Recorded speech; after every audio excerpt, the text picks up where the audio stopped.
Assalamualaikum warahmatullahi wabarakatuh. Kabar hari ini anak-anak? Mudah-mudahan kalian tetap semangat, ceria, sehat, dan yang pasti selalu ada dalam lindungan Allah Subhanahu wa Ta'ala. Amin.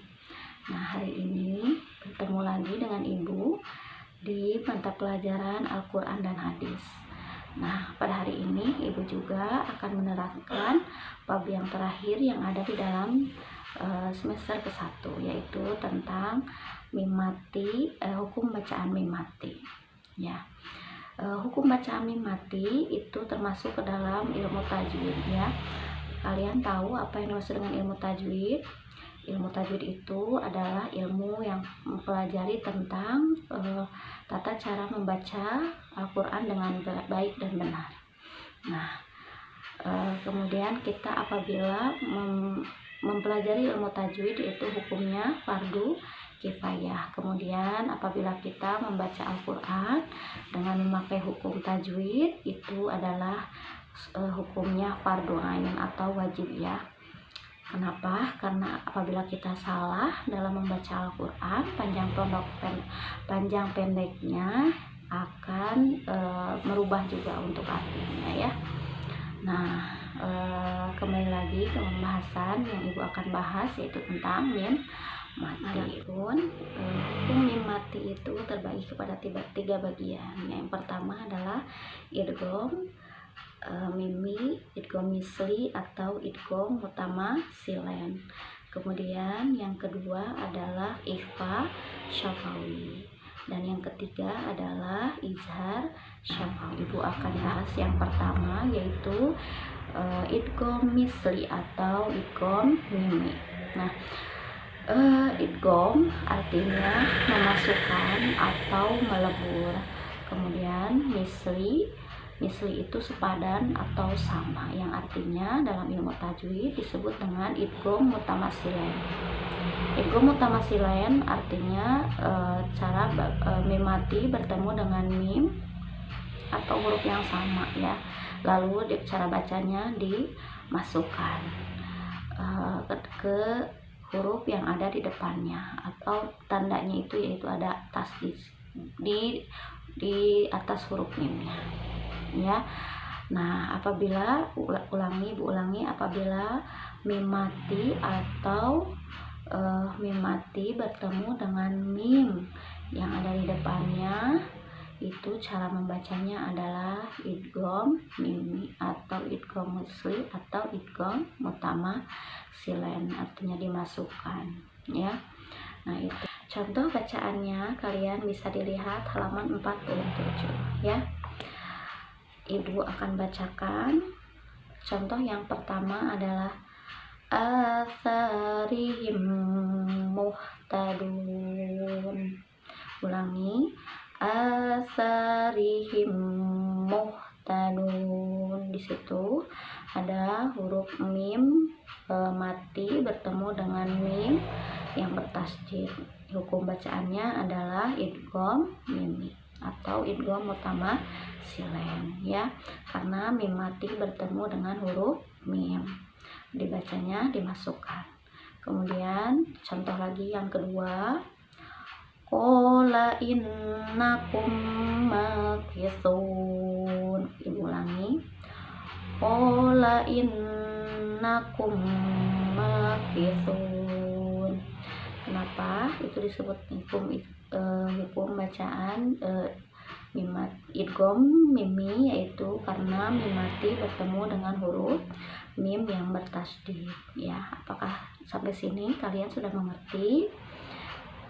Jadi kenapa disebut idgham mimi? Karena dibacanya dimasukkan kemudian bertemu dengan huruf yang sama, yaitu mim mati bertemu dengan mim ya.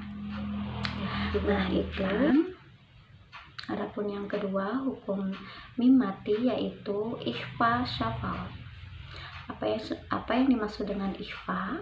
Ikhfa artinya samar atau dengung. Kemudian syafawi artinya bibir. Jadi menurut istilah ilmu tajwid, apabila mim mati bertemu dengan huruf ba, lalu dibacanya didengungkan.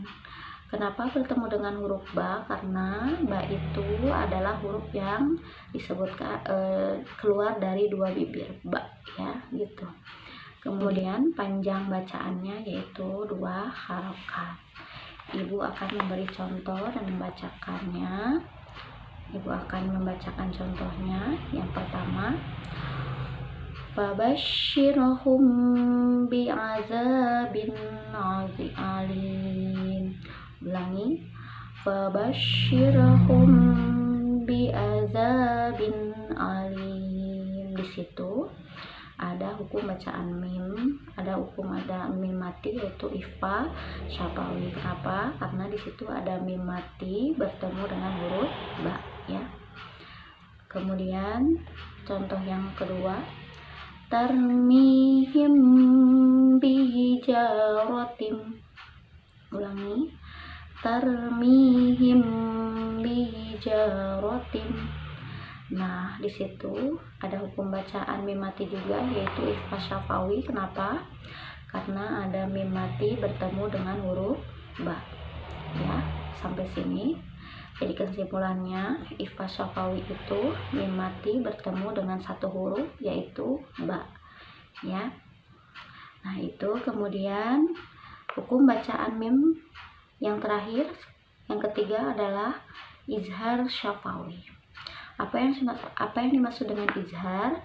Izhar artinya jelas ya, terang atau mantap. Maksudnya jelas ya. Nah, kemudian syafawi itu artinya syafawi menurut ilmu tajwid yaitu ketika mim mati bertemu dengan semua huruf hijaiyah yang 29 kecuali mim dan ba. Ya, ibu ulangi, semua mim mati bertemu dengan semua huruf hijaiyah selain mim dan ba ya. Nah, itu adalah yang dimaksud dengan izhar syafawi menurut ilmu tajwid. Nah, ibu akan memberikan contoh yang pertama, alaihim a'anzartahum. Ulangi, alaihim a'anzartahum.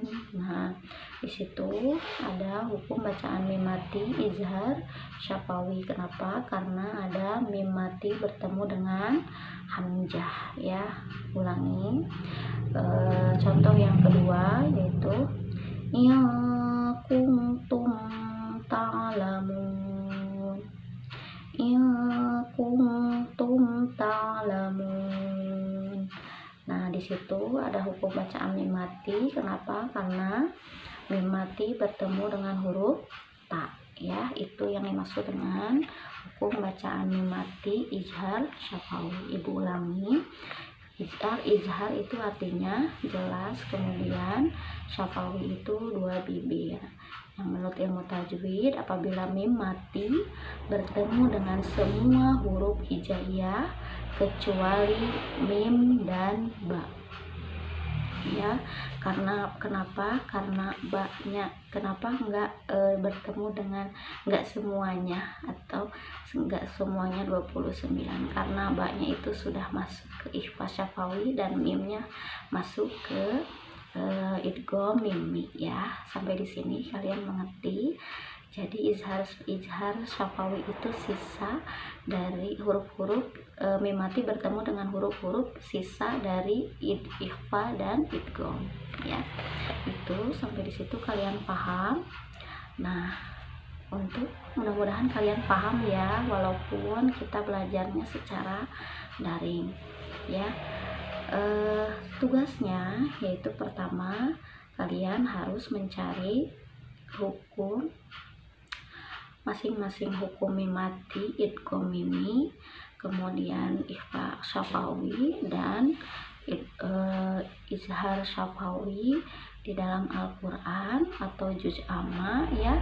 Silahkan kalian mencari contohnya masing-masing 5 contoh, kemudian kalian sertakan nama surah dan ayatnya ya.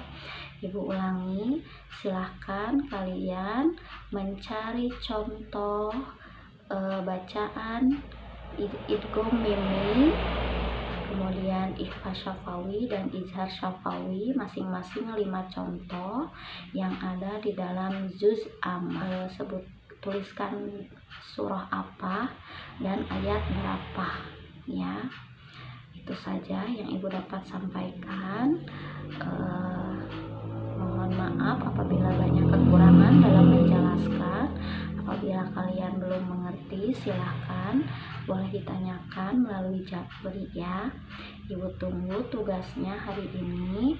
Mudah-mudahan minggu depan kita bisa bertemu lagi secara luring ya, agar ibu bisa menjelaskan kembali ya. Itu saja yang ibu dapat sampaikan. Akhirul kalam, assalamualaikum warahmatullahi wabarakatuh. Dadah.